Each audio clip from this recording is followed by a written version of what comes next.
మీకు తెలియజేయాలని మీ మధ్యలోనికి వచ్చి ఉన్నాం కనుక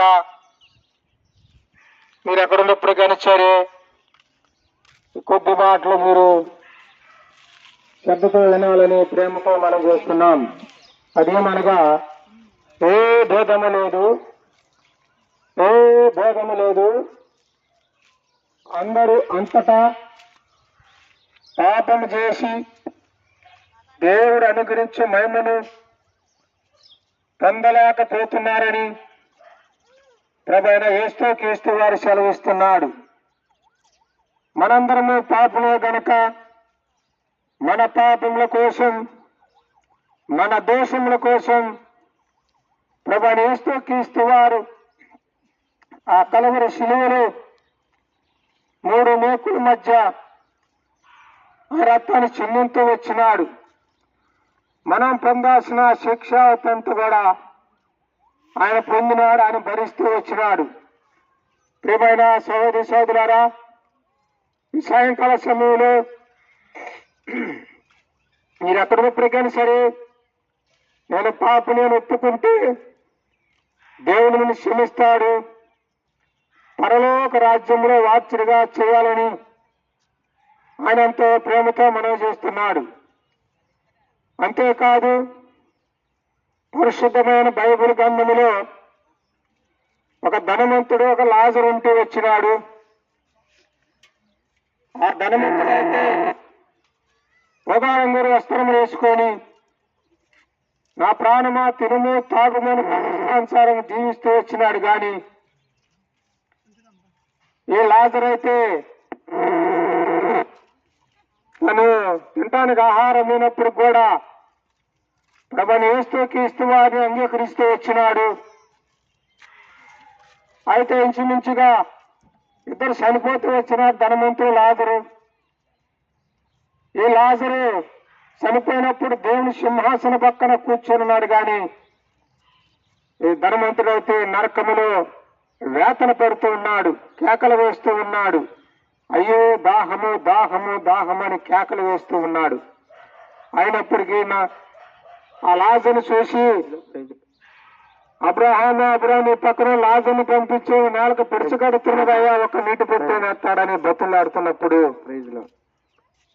అయ్యా మీకును మాకును మధ్య పెద్ద అగాధమున్నది, రావటానికి అవకాశం లేదని చెబుతూ వచ్చినాడు దేవుడు. అప్పుడు ఆ ధనవంతుడు కోరుకుంటూ వచ్చినాడు, అయ్యా భూలోకంలో అన్నదమ్ములున్నారు, ఈ నరకమును తప్పించుకోవటానికి ఆ లాజరునయ్యా పంపించమని చెప్పినప్పుడు దేవుడు ఒక మాట చెబుతూ వచ్చినాడు ఆయనకు కూడా, అయ్యా భూలోకములో సేవకులు ఉన్నారు, నా బిడ్డలైన వారు ఉన్నారు, వాళ్ళు మాటలు చెబుతారు, ఇంతే నరకాన్ని తప్పించుకొని పరలోక రాజ్యానికి వస్తారు అని చెప్పినప్పుడు ప్రియమైన సహోదరి సహోదరులారా, లాజరు వలె నీకు పరలోక రాజ్యం కావాలంటే నువ్వు ఎక్కడున్నప్పటికైనా సరే నేను పాపను ఒప్పుకో, దేవుడు నిన్ను క్షమిస్తాడు, పరలోక రాజ్యంలో వారసుడిగా చేయాలని ఆయన ప్రేమతో మనం చేస్తున్నాడు. కనుక యేసుక్రీస్తు వారి యందు విశ్వాసముంచుము, నీవును నీ ఇంటి వారును గొప్ప రక్షణ పాపక్షమమున పొందెదరు. మా మధ్య నుండి దైవసేవకులు మీ కొరకు ప్రార్థన చేస్తారు. మీ కుటుంబంలో ఎలాంటి సమస్యలు ఇబ్బందులు దురాత్మ శక్తులతో బాధపడుతున్నా సరే ఇప్పుడే ప్రభువైన యేసుక్రీస్తు వారి దగ్గరకు రా, దురాత్మ శక్తులను విడిపించాలని ఆయన మనవి చేస్తున్నాడు. కనుక మా మధ్య నుండి దైవసేవకులు మీ కొరకు ప్రార్థన చేస్తారు.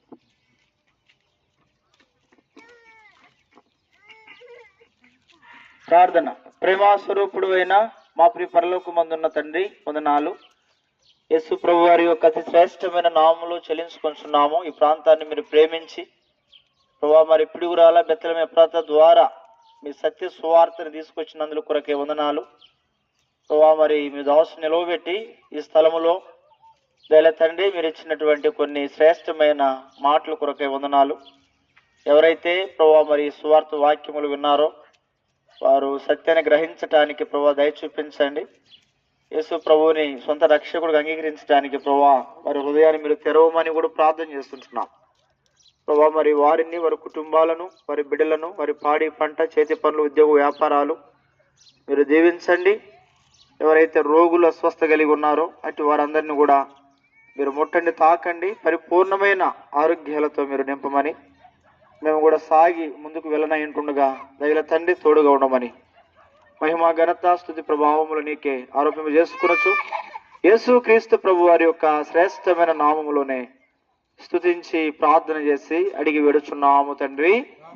ఆమేన్.